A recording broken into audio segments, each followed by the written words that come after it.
নমস্কার বন্ধুরা, আজকে আমি দেখাবো দইয়ের লস্যি বা প্লেন লস্যি। আমি এই দইয়ের লস্যিটা বানানোর জন্য একটা মশলা বানিয়ে নেব। তার জন্য গোটা জিরে একটু রোস্ট করে নেব। জিরেটা ভেজে নিয়েছি, নিয়ে একটু ঠান্ডা করে নিয়েছি। এর সাথে কিছু জিনিস আমাকে মেশাতে হবে। 1 চা চামচ বিট নুন,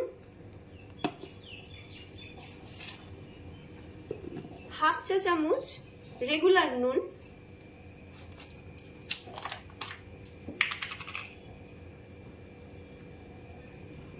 1 চা চামচ চাট মশলা।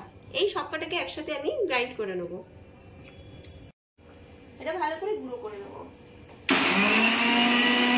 গুঁড়োটা করা হয়ে গেছে। লস্যিটা বানাবো আমরা শুরু করব। এর জন্য আমি একটা হাঁড়ি নিয়ে নিলাম। 500 গ্রাম টক দই নিয়ে নিয়েছি। এর উপরে যে মালাইটা আছে এটাকে আমি তুলে নেব, পরে দইয়ের শরবত মানে দই লস্যিটা হয়ে যাবার পর ওটা ওর উপরে দেওয়ার জন্য।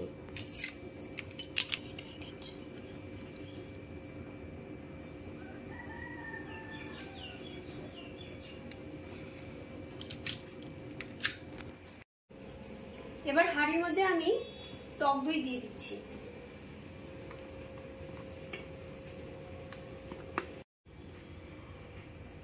টক দইটা আবার দেওয়া হয়ে গেছে। এবার আমি এতে 5-6 চামচ মতন চিনি দিয়ে দেবো।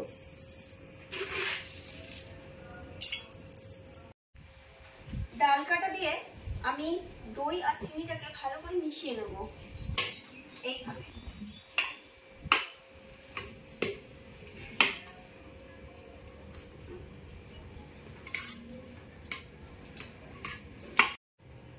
আমি ডাল কাটা দিয়ে ভালো করে ঘুটে নিচ্ছি টক দইটা। আমি এখানে মিক্সি বোল ইউজ করলাম না, কারণ হচ্ছে মিক্সিতে যদি আমি এটা করতাম তাহলে তাড়াতাড়ি জল বেরিয়ে যায় মিক্সিটার, খুব তাড়াতাড়ি দইটা পাতলা হয়ে যায়। আর এইভাবে করলে পরে একটু দই জলটা বেরোতে একটু সময় লাগে আর জিনিসটা একটু ঘন থাকে। আমার এটা হয়ে গেছে, পাতলা হয়ে গেছে একদম। এবারে আমি এখানে কিছু আইস কিউব দিয়ে দেব। আইস কিউব দিয়ে দিলাম।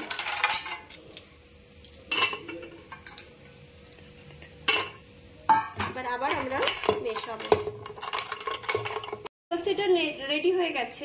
এবার আমি গ্লাসের মধ্যে ঢেলে নিচ্ছি।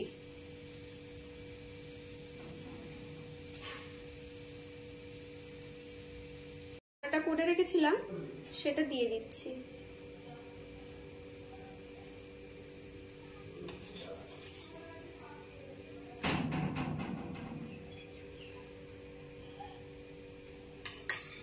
আর উপর দিয়ে যে ভাজা মশলাটা করে রেখেছিলাম ওই ভাজা মশলাটা দিয়ে দিচ্ছি।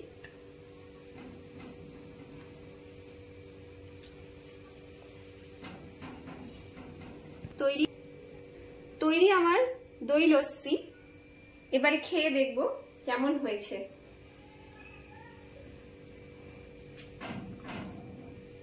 দারুণ হয়েছে।